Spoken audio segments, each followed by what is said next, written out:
Amazing. Hi, Brandon. How's it going? It's going all right. Thanks. How are you doing? I'm very well, thank you. First of all, I just wanted to say congratulations. Infinity Pool is such a wild ride. I've watched it twice personally because I had to, take it in the first time and then think about it the second time. Now, I want to know what inspired Infinity Pool. I heard that kind of started with a short story and expanded on that. Yeah. So initially it was a short story. The short story, for those who've seen the film, was essentially just the execution scene, the initial execution scene. It was a scene in a fictional country where someone is watching a double of himself being executed and thinking about identity and justice and punishment. When I decided to expand it into a feature, and also it was a short comic at one point in a comics anthology, that's when I brought in the resort stuff, because that seemed like a great setting for characters who are operating without conventional consequences. That's amazing. I want to know, what is the biggest takeaway that you want your viewers to have from this film? Do you want them to leave being like, what just happened? Because I was on the edge of my seat. I was gripping the theater seats when I was watching this because I didn't know where it was going to go. Oh, well, that's fantastic to hear. Thanks for that. To be honest, though, I don't like to answer that question because I like to leave room for the audience to explore a film. I don't want people to go in knowing what I hope they take away from it, or knowing what my interpretation of the film is. I really like films where there's room for an audience to inject their own interpretations and maybe even disagree with each other. If there's any kind of discussion about the meaning or takeaway of a film, to me that's a great thing. That's the kind of filmmaking that I really like. So I guess ask me in 2 years and we can talk about it. But I don't want to preclude the possibility of having the audience explore it on their own. Of course, personally for me, I've thought, it ended one way, and then I think about it some more and I'm thinking, oh, it could be this way too. So I know, of course, you're not going to tell us, but I think that it's I can tell you right now, we're all thinking and we're all like, what the heck, right? So really great work on your end. I want to talk about the incredible cast. The casting for this, for every character, it just makes so much sense to me. I want to know how, you got Alexander Skarsgård and Mia Goth involved in the project. Well, Alex was working on The Northman, and he was very cold. And I think that really helped us because he was shooting it in Ireland. He was doing these fight scenes in freezing rain and mud, and he was absolutely cold.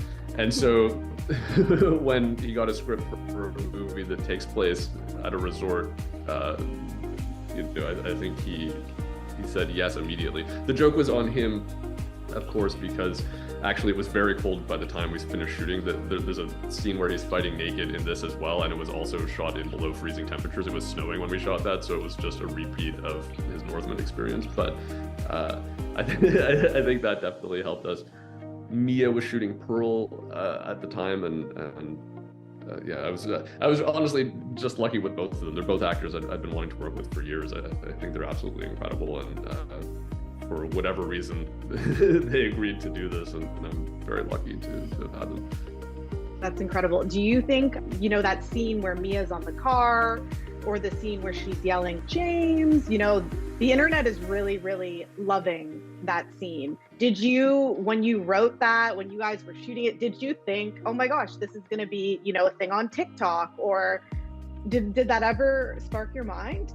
Absolutely not. I don't think TikTok was a thing when I wrote it. I wrote the film between my first and second films, and so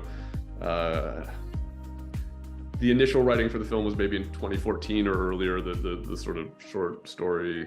I think that we had a finished script and we're developing it around 2018. So I didn't know about the TikToks at that point.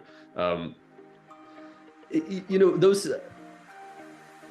really funny. Those scenes are on paper technically what they are in the film, but Mia really gave them this additional energy, and you know, she really brought something spectacular to them. They obviously are part of the climax. I knew they needed to be big, but I don't think with a lesser actor they would have achieved that level of interest for the internet. I mean, she's on an incredible. She's a star. She's a star. She's on an incredible tear right now. I've always thought she was amazing. I mean, we cast her before those movies came out, and so it's sort of incredible that she's getting this much deserved attention. But yes, I knew 100%. She had it in her, but she really took it to another level. No, she's fantastic, and I can't wait to see where she goes next as well. Now, I want to know, was there a difficult decision in the artistic process when making this film that you can share at any stage? It was all difficult, to be honest. I think the trickiest thing was just that it was an indie film, and we were trying to do a lot for the time and money that we had. Not that it was a small film, especially by Canadian standards. You know, it's not tiny, but the amount that we were trying to fit into our shooting schedule and the amount that we were trying to do with that money was quite a lot. So the whole thing was a sprint, honestly, from start to finish. From a directorial standpoint, anyways, the shoot was fun but hectic and crazy, and yeah. 100%. Now, I've seen your film Possessor.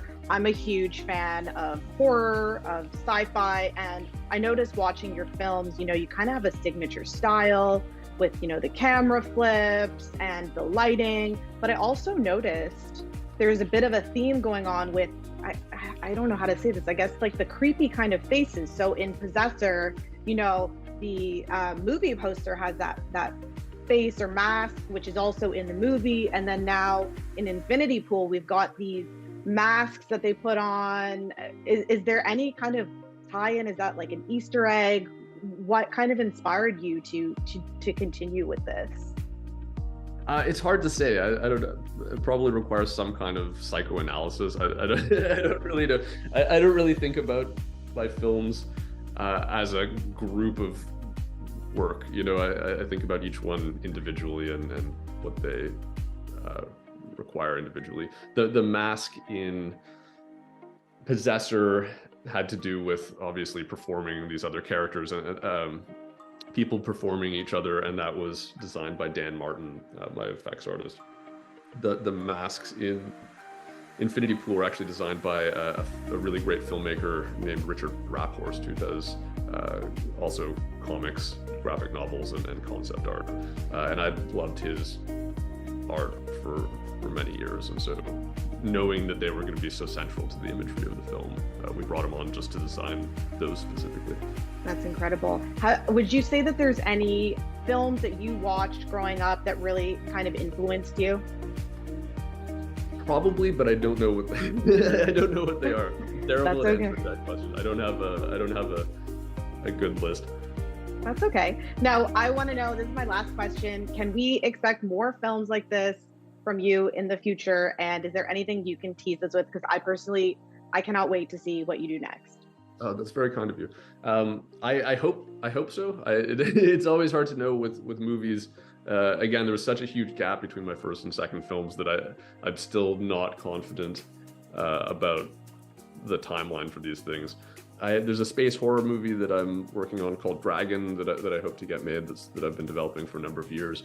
There's also a limited series that's an adaptation of a book called Super Can that I'm working on. I don't know if either of them are happening for sure, but those are the two that I have going on right now. Well, that's absolutely incredible. You're a Canadian filmmaker, so I absolutely love that. You know, I'm Canadian too. So everyone needs to go see Infinity Pool. Thank you so much, Brandon, for your time. Really excellent job. Oh, thank you so much. Amazing. Great day.